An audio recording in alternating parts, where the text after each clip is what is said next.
So among the Beng, reincarnation shapes just about every waking moment of young children's lives.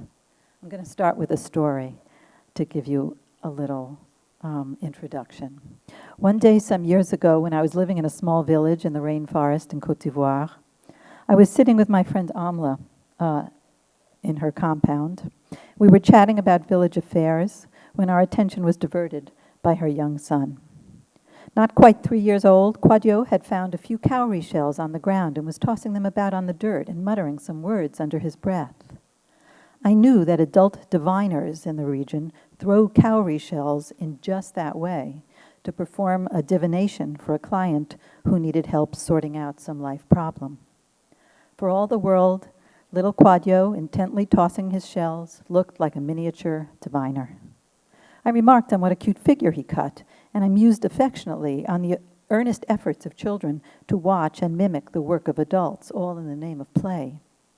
My friend Amla frowned at my lighthearted response. "He's not playing," she said. "Really? What's he doing?" I asked. "He's divining," Amla answered. Well, how could it be that a very young child, whom most North Americans would classify as a toddler just barely on the threshold of linguistic and cognitive competence, could be respected as a religious specialist in a society in which religion is taken so seriously? Well, as with other reincarnation-based religions, for the Beng, babies are not said to be born as clean slates, but rather as reincarnations of ancestors who've decided to return. As a result, Beng adults maintain that infants lead profoundly spiritual lives, the younger, the more thoroughly spiritual. Because infants emerge not from a land of regressively diminishing life, but from a rich existence in a place that adults call Urugbe. Every baby is said to be a reincarnation of someone who died. The literal meaning of the Beng term Urugbe is spirit village, the place to which the wuru, or spirit, of a person travels once that person's body dies and the nining, or soul, transforms to a wuru, or spirit.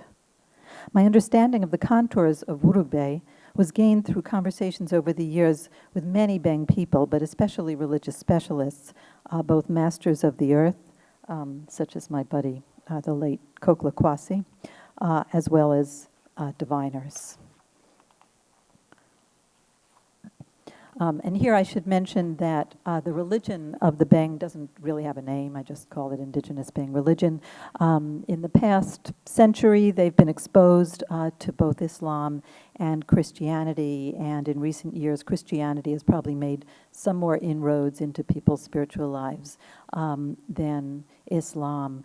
But at least as of the last time I was with them, pretty much everybody who called themselves a Muslim or a Christian nevertheless adhered to the kinds of ideologies and practices that I'm going to be talking about today, in addition to doing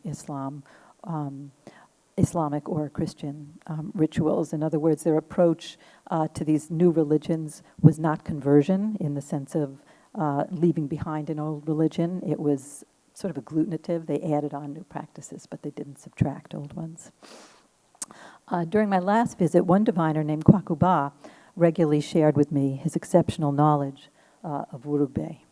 Still at the time, in his late 20s, you can see he's a very young father there, Kwakuba had already built up a large following because of his reputation for speaking the truth, based on early induction as a child into the calling of the diviner. Here's how Kwakuba explained his understanding of the temporal and demographic dimensions of Urugbe. Quote, "Every day there are deaths and births. The number of people living here and in Urugbe keeps going up and down. You know who you're replacing from Urugbe if someone dies the same day you're born. If no one dies the day you're born, you don't know who you're replacing." Unquote. The boundary between Urugbe and this life is permeable in another way. Beng adults don't perceive Urugbe as unreachable. I heard of several living adults who'd managed to travel to Urugbe in their dreams to converse with ancestors, then returned to tell the tale. Reciprocally, until recently, the Wurus of Beng ancestors themselves traversed back and forth between Urugbe and this life on a daily basis.